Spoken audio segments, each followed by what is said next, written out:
this week? You think Schultzy or what? Wait, we have a Jaguars insider on the ground. Schultzy, what do you say about that one?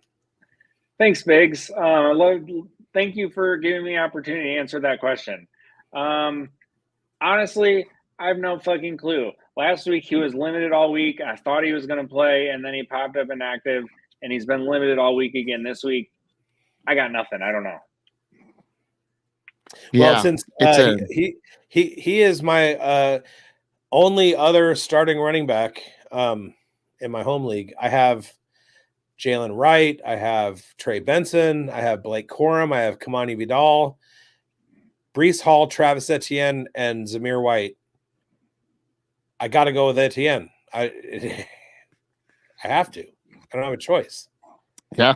And so make it happen, Schultzy. Get down there. All right, I'll get Doug on the line. Cool, thanks. Doug. All right, let's move on to maybe Drake May. Concussion protocol. He has got a chance to play against Tennessee this week. You know, it's a tough situation with these head injuries. What are your thoughts, Biggs? Do you think he gets into the lineup this week? If I were him, I wouldn't. Yeah. Not against this Tennessee defense. Yeah. You know, he's a young kid. If I'm the brain trust in New England, I'm gonna sit him. Yeah. What's there to prove at this stage? You know, let him recover from that head injury and move on, right? I mean, they're already, you know, fast tracking him like already. So let's, you know, let him heal up.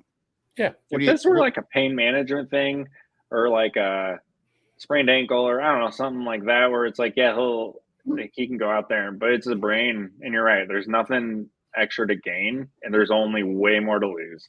Yep.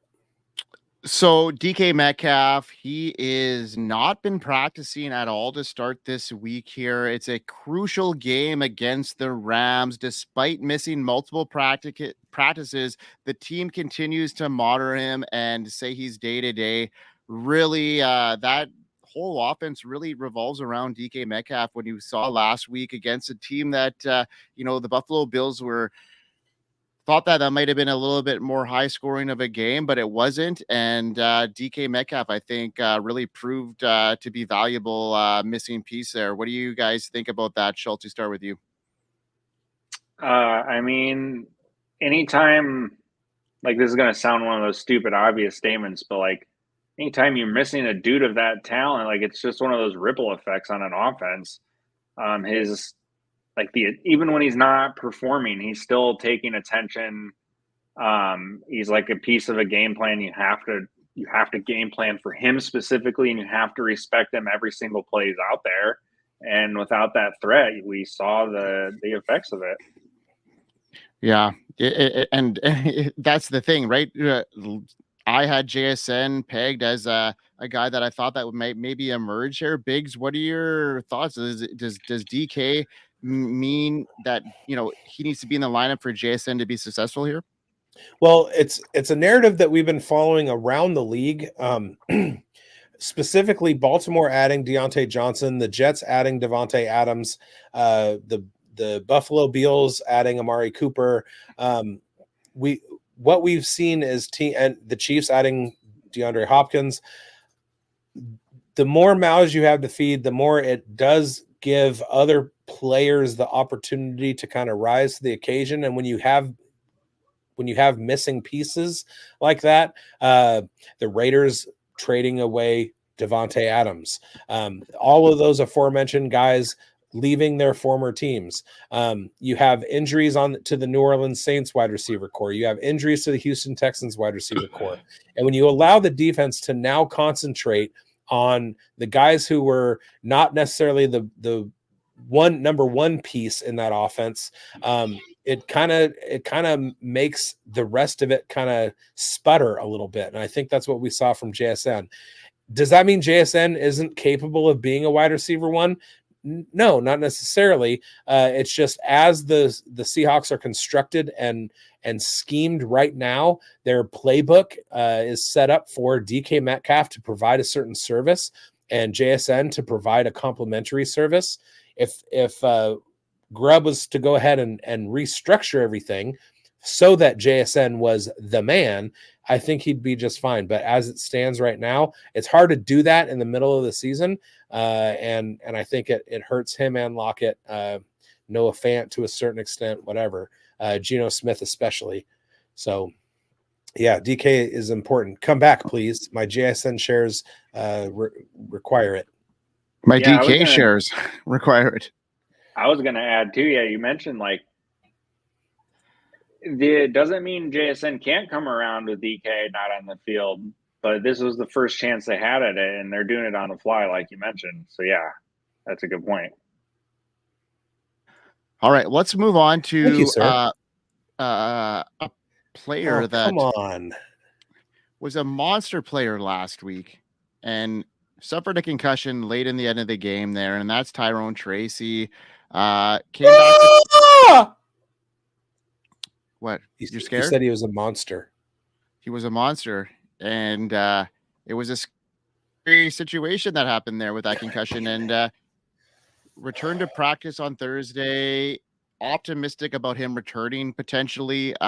He's definitely sees monster mashed. Yeah, definitely. Exactly. What do you think? You think he plays? I think he plays. I think he plays too. He's on track.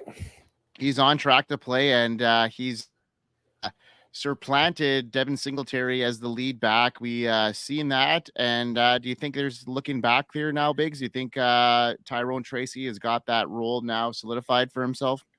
Absolutely. Devin Singletary is dead.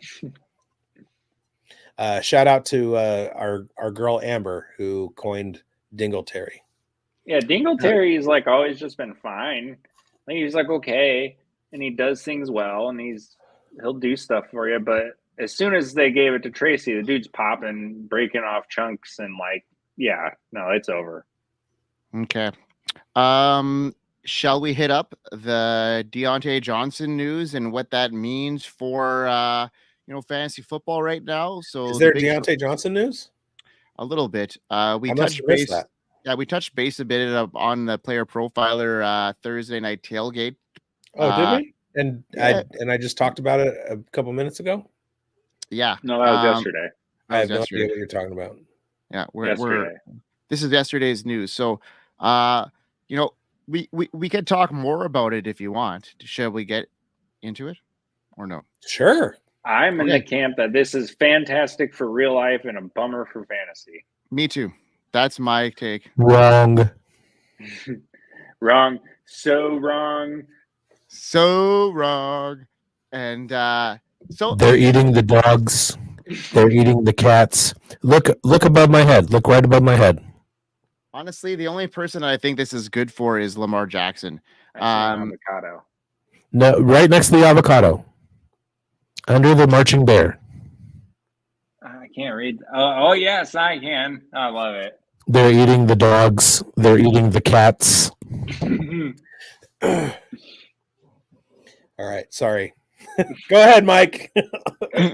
No, I'm totally good. I think this is great content, and let's continue on it. Like this situation here in Baltimore I think it's great for the Ravens as a team, but I think it isn't great for Zay Flowers. I don't think it's great for Diontae Johnson. Their values were better in their original situations.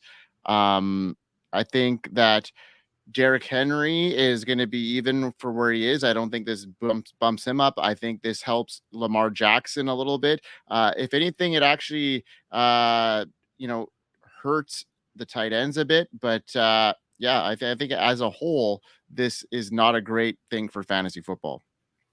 Well, you guys and I agree differently. I will just say a rising tide lifts all boats.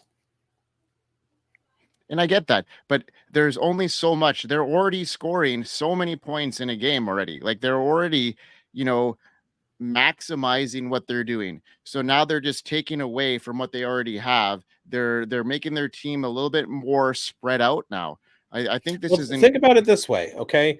The team is spread out, but what that does is it allows a little bit more room for running with the ball. So whereas Diontae Johnson had people on him all the time, and he was getting tackled at the point of attack. Same as Zay Flowers, same as Mark Andrews. Now the defense is spread out a little bit more. So Diontae Johnson is adding a few yards to each of his PPR receptions. Zay Flowers is adding a few yards because he has more room to run. You might take a touchdown away, but who's averaging more than a touchdown a game anyway? I don't think it affects them in fantasy as much as the narrative wants to say it does, and I think it helps them more than people want to believe. That's all. Diontae Johnson is based off of targets alone, and he gets his bread and butter off those targets. If he has separation, nothing, he's away because he's from got the no defender. yak. And he catches the ball, right? Because when the defense is focused, when the defense is focused on him, and they know that he's the target leader, they've got one cornerback in his hip pocket that he suddenly separates from and catches the ball, and then they have a safety who is ready for him to catch the ball, and so now he's got two defenders right on him as soon as he gets the ball. When is a safety even close to Diontae Johnson on the field, because his targets are so close to the line of scrimmage all the time? That's the job of the safety, is to monitor attack the football where it is. So they watch the receivers, and when the receivers catch the ball, they go to the receivers. I'm saying it spreads out the safeties so that they have to travel further to get to him. If he is separated from the defensive back, then he has a little bit more room to work. When he's got guys on him immediately, then he's not going to have the yak. But if he does separate in a more spread out defense, he's got more room to throw in some wiggle. All I'm saying is that it changes the dynamic, and it gives guys an opportunity to be better at what they do. Zay Flowers was a lot of times out of position because they didn't have a guy in the Diontae Johnson role. So when Zay Flowers doesn't have to do the things that he's lesser at, he gets to focus more on the things that he's supremely talented at. When that happens, that makes his reps better. When Diontae Johnson comes over to a team that has a balanced attack versus what the Panthers were doing, then he has the opportunity to maximize the reps that he gets. Mark Andrews has the opportunity to maximize the reps that he gets. They might have fewer touches, but they're going to be able to do more with the fewer touches that they have, thereby increasing their fantasy output. That's all I'm saying. Okay. Yeah, and it's a fair point. I understand how it can elevate. I just think that with a guy like Diontae, his bread and butter is based off of target share and targets. And I just think that with Zay Flowers there too, they're going to be splitting that. And I think it's a fail for both of them. Schultzy, weigh in here. My thing, I do agree with what Biggs is saying, as far as like the lesser touches may be more effective for him. I think just with the way we've projected Baltimore's offense all offseason by saying, like, we don't know where all these targets are going. They spread it around a ton. It's murky from week to week. And that's pretty much been, it's kind of been the case here for us this year too. And yeah, now you're adding another mouth to try and guess where it's going. So right, but you're taking away from Rashad Bateman and you're taking away from Nelson Aguilar. So everybody who was startable in fantasy remains startable. All you're doing is just shifting the focus away from a couple guys that weren't, and you're increasing the volume of somebody who is coming over from another team where they were able, the other defenses were able to focus more on him.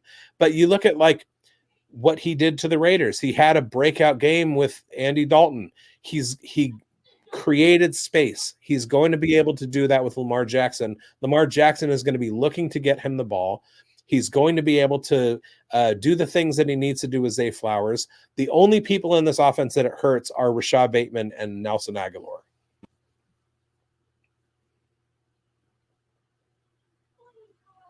You're on mute, Schultzy. Muted.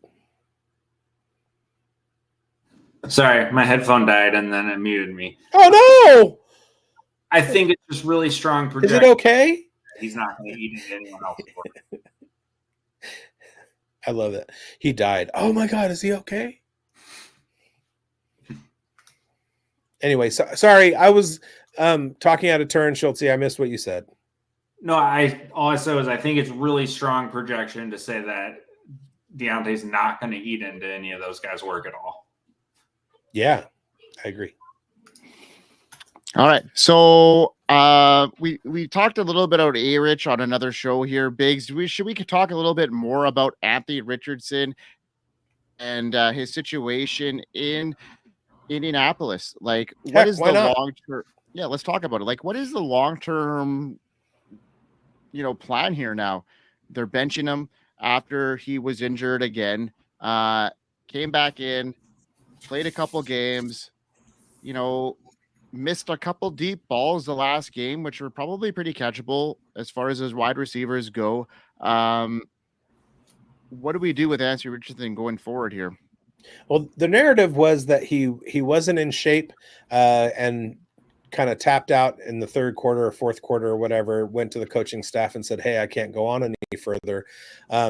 There are mixed attitudes about that. I personally think that took a lot of, let's call it gumption I mean, you're talking about a culture in which being a dude is highly regarded, and it's a culture where you learn to play hurt. You learn to perform above all other kind of setbacks and everything.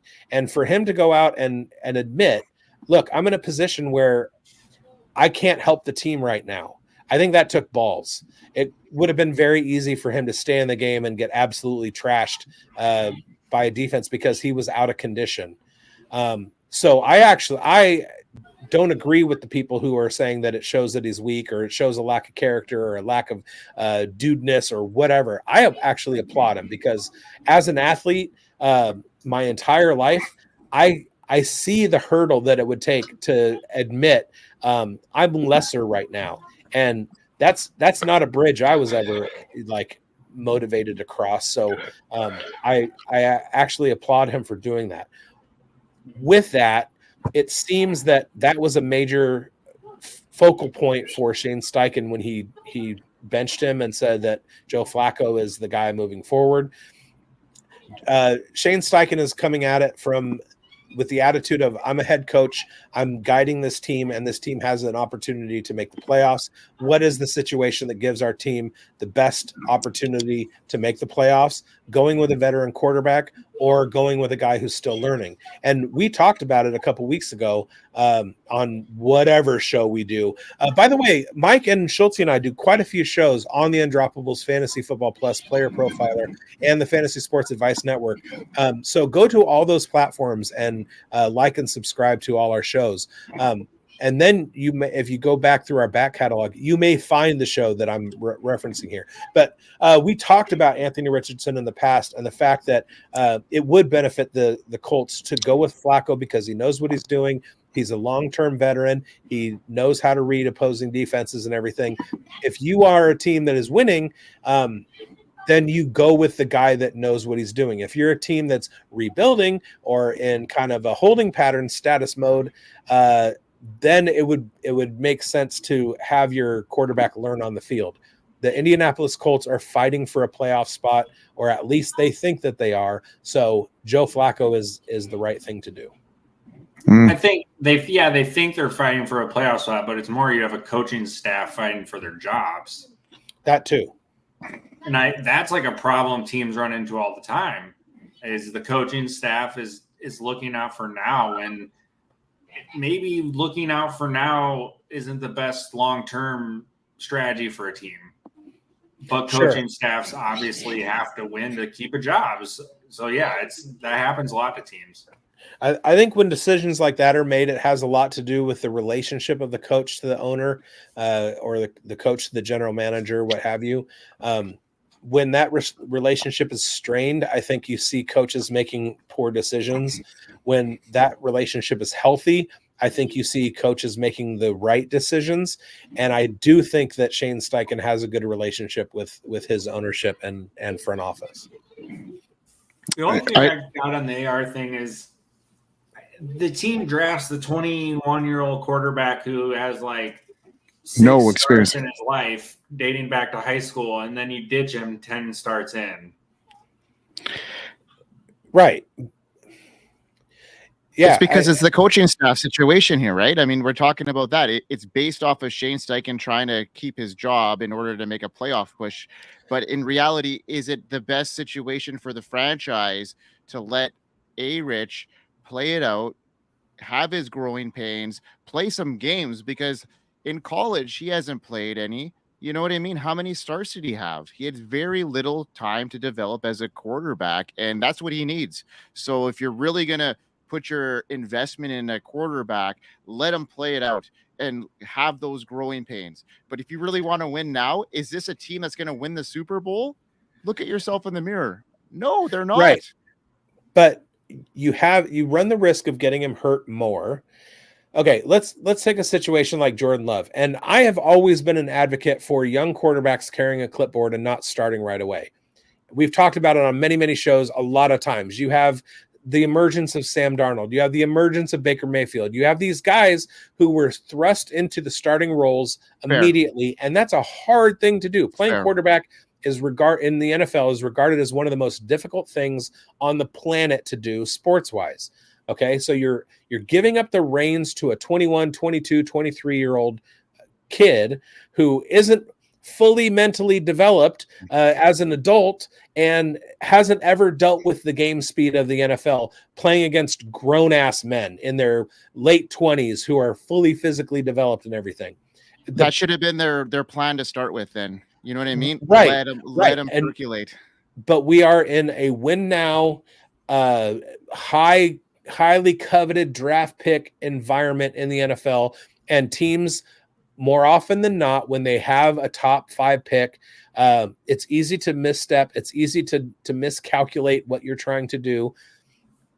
I feel like they completely went with profile, with upside, with potential of his physical abilities, rather than going with what he was going to be able to handle on the mental side, as opposed to the Carolina Panthers, who went with Bryce Young's ability to mentally go into a game and take things, but physically couldn't do it. Now, you can question his mental processes.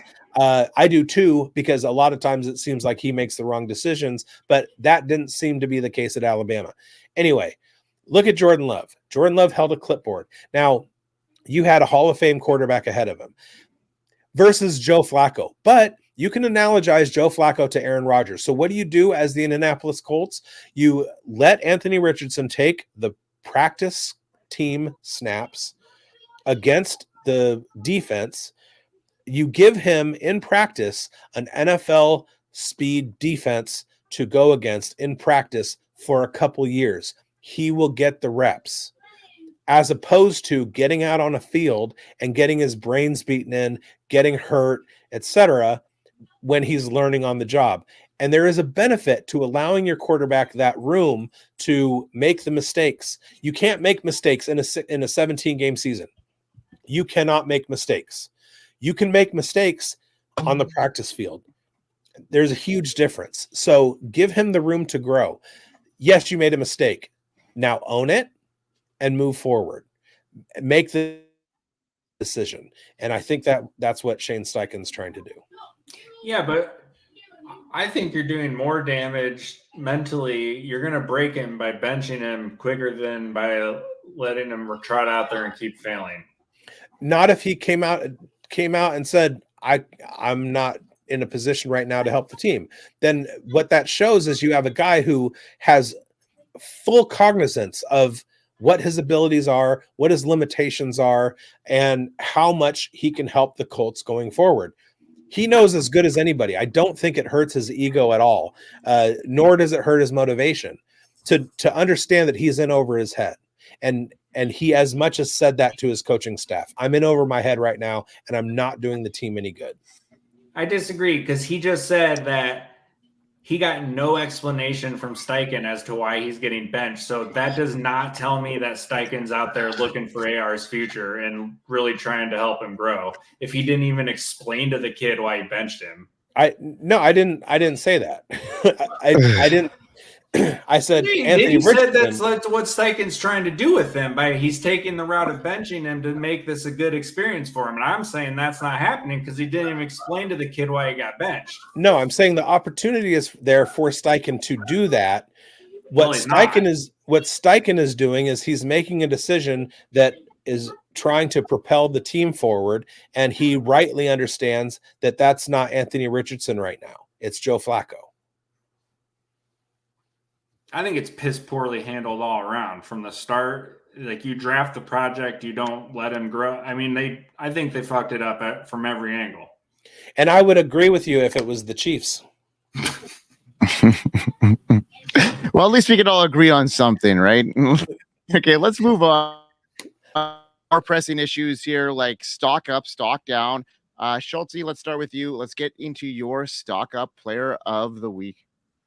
Well, keep it quick. I'm going to stock up on Marv only because there was a huge gross overreaction to a couple of down games from the guy. We see this shit every year especially with a highly touted prospect. Oh no, you're telling me a rookie struggled for a little bit in the NFL? Whoa, big news. He's already shown us again why he was worth it. And, maybe Malik Neighbors may be the better pick. Shit, maybe even Brian Thomas might be a better pick in fantasy at this point. I'm talking fantasy, not real life. But it doesn't mean Marv sucks. The 180 people did on this guy just from a couple of down weeks was insane. They were saying he's a bust. I don't get it. This is still a really good football player. Totally agree. And I will say that I wasn't as high on Marv as a lot of people were. In my home league dynasty draft, he went with the 101. I had the 102 and immediately took Malik Neighbors.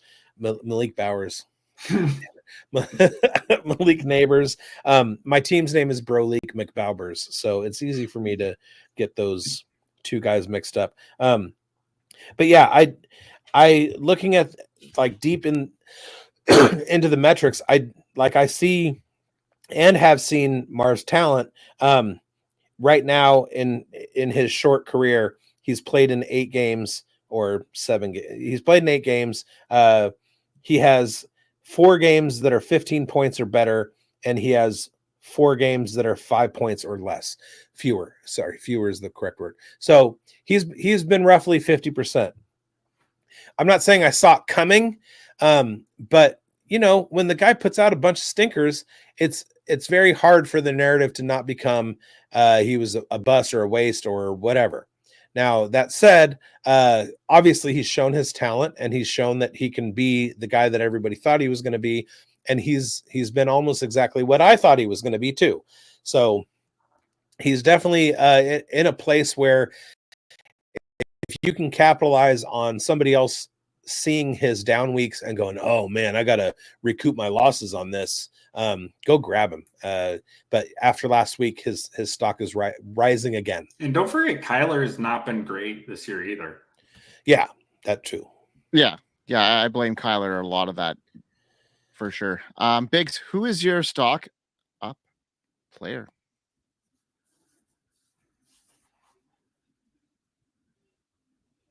Sorry, I'm having some throat trouble. Want me to go? Want me to go? No, my stock up player is Joe Mixon, who last night right now is having himself a whale of a game. No, my stock up is Jalen Coker with the trade of Diontae Johnson to the Baltimore Ravens. The Carolina Panthers continue to flounder, and when you've got a floundering team, somebody's got to step up, and we know that's not going to be Jonathan Mingo. We know it's not likely to be Xavier Legette, although I do like him. How about a 6'3", 210-pound undrafted guy who had a huge week? I like Jalen Coker a lot. Go get him. Yeah, that's a great matchup in the slot there. I agree with that 100% there, Biggs. I like that call. And yeah, I mean, they got to throw somewhere, and that's a very good matchup. So my up is Ladd McConkey. And he had a really good last week. And we all know I don't really have to talk about him too much here, guys, because we're all really high on him. But this is finally his breaking out party that we've been trying to, will into the universe. And it finally happened. And it was a tough matchup to boot. And this is great news for Ladd McConkey owners. And he is now the number one wide receiver. He's always been there all year, but now it's solidified. And that connection with Justin Herbert is now somebody I'm just going to start every week from now on without really hesitation, just based off of his floor now.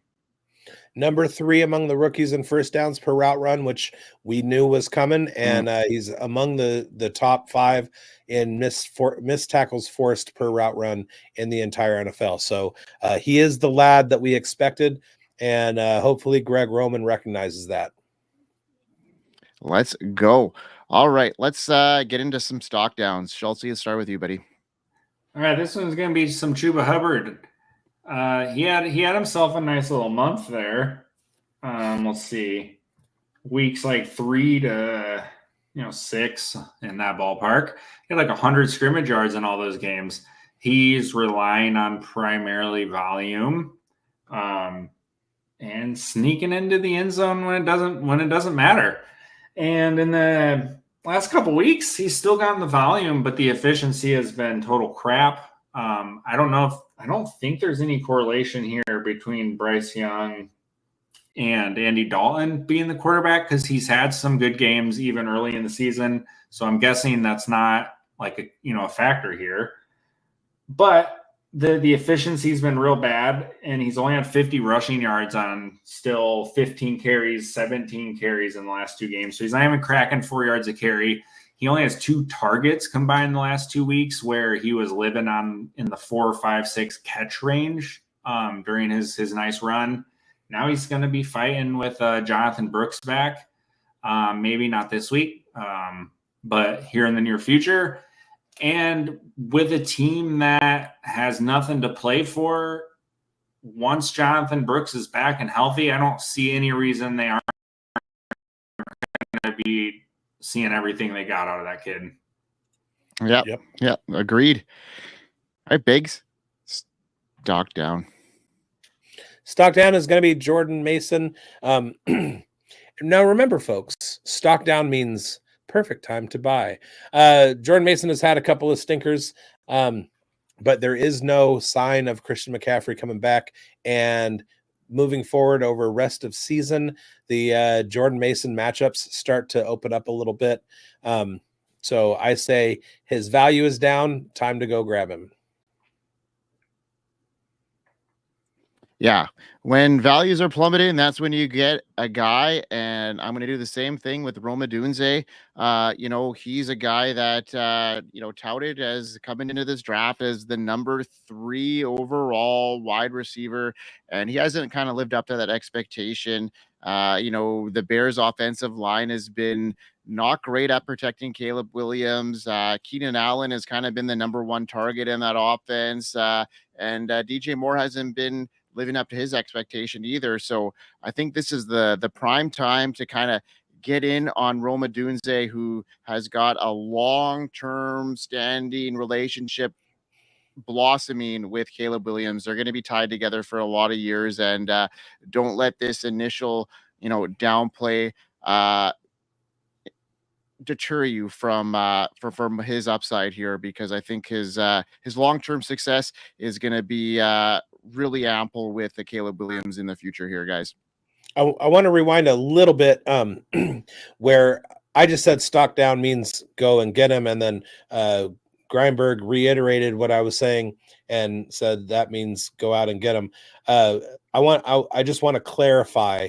It doesn't mean everybody who's stock down is go out and get them.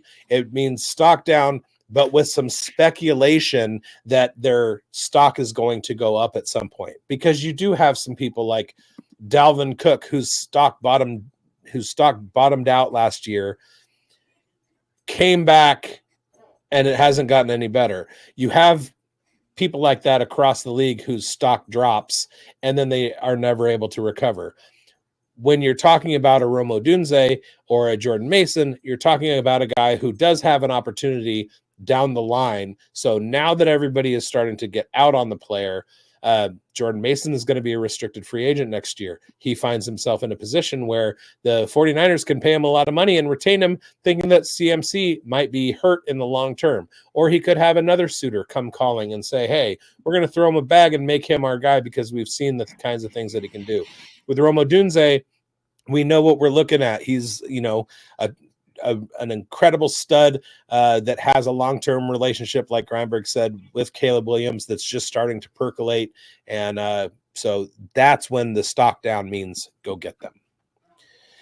All right, let's get into our Studleys and Dudleys of last week before we get into our starts and sits. Now, Schultzy, were you here with us last week? I don't remember.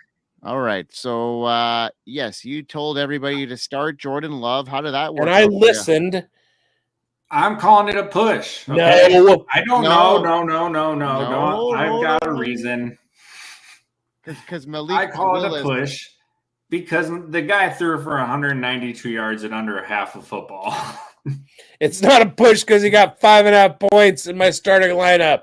It's a push because I was right and wrong at the same time. That's a Dudley call. That's a Dudley call. All right, fine. Although I will say I had the same call. So it's a push, right? No, that wasn't on this show. You got to own it. No, I'm saying it. I'm saying in real life, in my lineup. So right, your duds are my duds. All right, because I was going to say bad play. You can't own two like twice in one 1 week. It's not fair to you, Biggs. No, that's not what I was saying. What I was saying is I know. I get it now. Yeah. All right. You want to go over your studs and duds there? Well, who was Schultze's official dud? I said to sit Daniel Jones, and I was right. He threw for like 260 with no touchdowns and an interception, and he ran for 1 yard, which, if you know anything about dimes, like he's got to run for 40 plus a game to be anything worth it. Lost me a parlay on underdog. All right. My dud, I said to start Caleb Williams, and he goes out and does QB 28, which is in the sub Will Levis territory. So that wasn't good. And against a Washington Commanders offense that had been giving the world to their opposing quarterbacks. So thanks for showing up, guys. And my stud, I said to sit Terry McLaurin. That was a good call because he didn't do so hot. Terry had a good game, didn't he not? I don't know. I said Caleb Williams, bad call. Terry McLaurin, good call. That was a pretty boring game for fantasy. I don't think Scary Terry could have done much. Yeah. I don't know. 5 for 125 is a good game to me. Yeah, that's solid. That's probably top 24. Anyhow, we're going to move on to my Studleys and Dudleys. He wasn't even a wide receiver 1, Mike. Well, that's why he said probably top 24, not 12. There you go. All right. I hit a couple here. I told everybody to start J.K. Dobbins, who got in the end zone, had 4 receptions. Although he didn't get a whole lot of yardage, he still got a touchdown and 4 receptions. So that's a start for me. I call that a push. Why? And then technicalities. I told everybody to sit Devin Singletary, and then Tyrone Tracy just took a grab. Who did you tell him to sit? Nevin Ningletary, or what did who? Devin Singletary. Who? Dingleberry. Oh, okay. Yeah, Dingleberry, and he got supplanted by Tyrone Tracy in a monster game. It's time for starts and sits. Let's do Biggs it. introduces starts and sits. Segment 5, starts and sits. Schultzy's starts. Okay. Start 1. Patrick Mahomes. Buccaneers give up lots of yards through the air. Patrick Mahomes throws balls in air. DeAndre Hopkins catch ball, Travis Kelce catch ball. Good times. Xavier Worthy catch ball. Yes. Good. I'm definitely. I can't wait because I got full on film of both of you guys talking about my quarterback in such great regard in the same week that shorts are going to come out this week in flux on Pat Mahomes in your voices. It's going to be awesome. Make so sure thank you say for that. film. Film. You have film.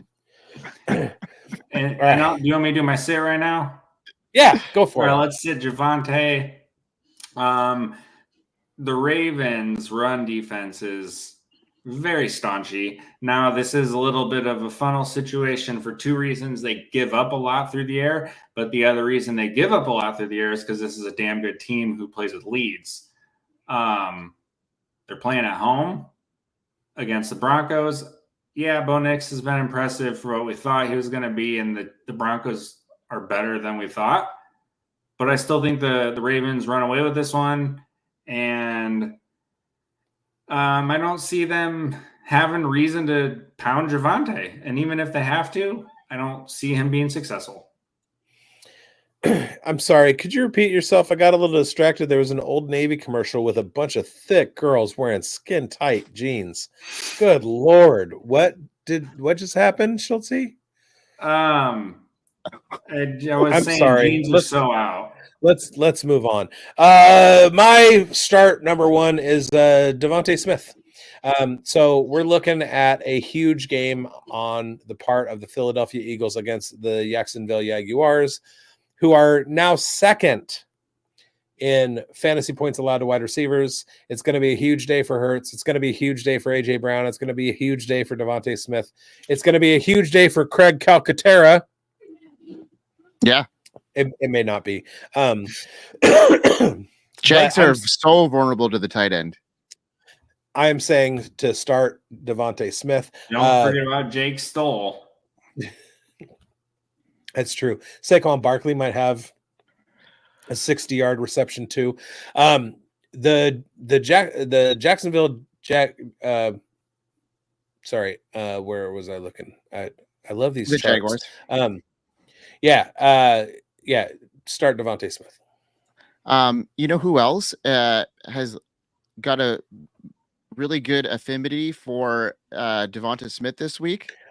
You guys, are we making up words like just left and right? Affinity.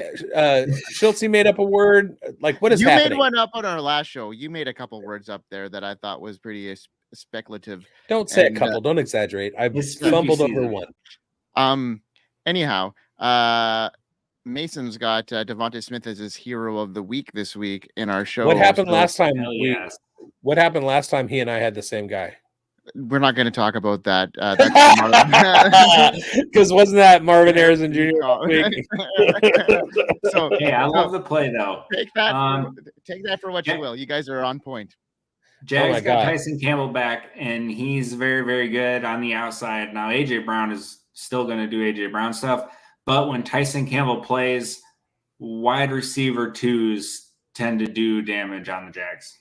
I'm sorry, I got distracted. They just showed Halsey in a tiny little dress, and I don't know what just happened. Oh, I was just saying that the bench bigs this week.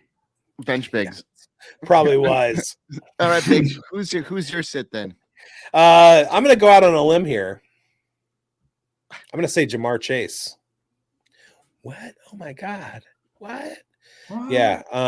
No. First off, don't bench Jamar Chase. Secondly, I'm saying Jamar Chase because I want to be controversial. And he's going up against a Raiders offense or Raiders defense that is going to be very, very vulnerable to Chase Brown and Zach Moss. But they do have some good cornerbacks in Nate Hobbs, Jack Jones, and Corey Bennett. Whoever they decide, whether they travel with Jamar Chase or they decide to just play whatever side of the line he's on. I think they're going to be okay at neutralizing him. They do have good safety help. They have a trio of safeties who are pretty good. So I wouldn't expect much out of Jamar Chase. And if you have wide receiver, like say you have one of those lineups where you were able to draft like 3 alpha wide receivers, and Jamar Chase is one of them, but you also have Justin Jefferson and Malik Neighbors and blah blah blah. Go ahead and slide Jamar Chase down to that slot, or just stick him on your bench completely. Yeah, down game is definitely in the cards here. So yeah, I agree with you there, Biggs. Let's talk about That's a bad move, Greenberg. what do you mean? Talk about? Don't agree with me. I just think that's a tough matchup in general. So I talk out of my ass so much. It's bad. That's bad. All right. Here's one for my homies. Okay, I'm gonna pour one out for. We already had Raiders Patrick here. Mahomes. I'm pouring out for you, buddy, because I'm starting a Las Vegas Raider this week, and he's a must start for me. Yeah, man, and I think I have the vapors.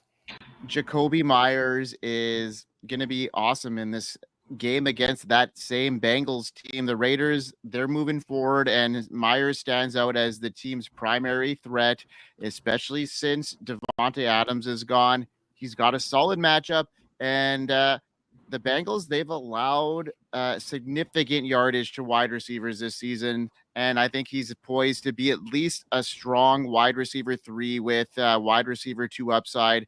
I think he's going to be getting, 10 to 12 targets, and for me, that's a must start in any league, and he's got that upside there. So I like Jacoby Myers this week. Do you like any Raider at all moving forward? Is Jacoby Myers the guy? Well, I do like this matchup against the Bengals. I feel like his floor is about 12 points, and if he can throw a touchdown in there, then he's going to be in the conversation for a definite must start. But it's really going to be, I think, the Brock Bowers show. And when we look at what the Cincinnati, good Lord, Cincinnati, I haven't even started drinking yet. Is that a new word? Cincinnati? No, it's just my thing's not. Come on, my thing's not coming up. That's what she said, or what? Yeah, say they make a pill for that. I'm waiting on the stupid refresh. Anyway, sure, start Jacoby Myers. All right. And then my sit this week is inevitable, and it's Bucky Irving. He's been pretty good this season, actually really good. He's exceeded all of mine and Biggs' expectations, although, probably Schultzy had him as his number 1 running back headed into this draft, the way that he talks about him. But number 1 in my heart. Yeah, he's emerged 5.2 yards per carry. Filleting him. Good exactly. Lord. It's impressive what he's done, but I think this is a crowded backfield now. Tucker's emerged, and I think that Rachaad White within the passing game is always going to be a threat there. And the game script in this game and how tough that defense is against the run. I just think that the Chiefs are really, really solid against the run, and I don't think there's going to be a whole lot of room for Bucky Irving to move, and they're going to be out of this game based off of both of your guys' premonition on Patrick Mahomes having a big one. So I'm just thinking that Bucky's going to be on my bench this week. That's what she said. Him and White were totally startable until Sean Tucker got in the mix. I think that White's startable this week based off of the upside that he has in the passing game. I think they're going to be able to really definitely use him in the passing game, and this is just a game that Bucky Irving's going to be kind of just worked out of because of his rushing. No, I think before Sean Tucker became a thing, both dudes were at the point where you could start both of them. Yeah, and not anymore. But Rachaad White every week still. But White had his best game after the Sean Tucker breakout. Rachaad White had his best game. But I'm in no way comparing Alexander Madison and Zamir White to Rachaad White and Bucky Irving. but we're looking at a Chiefs defense that held Alexander Madison to 15 yards rushing on 14 carries, and Zamir White to -1 points in fantasy. So it's not a good matchup for the Buccaneers running backs this week. Spags is free. But I mean, they knew what the game. Okay, here we go. I got it. What was I talking about before? Thick girls in jeans. Damn it. Distracted again. Tight ends and wide receivers.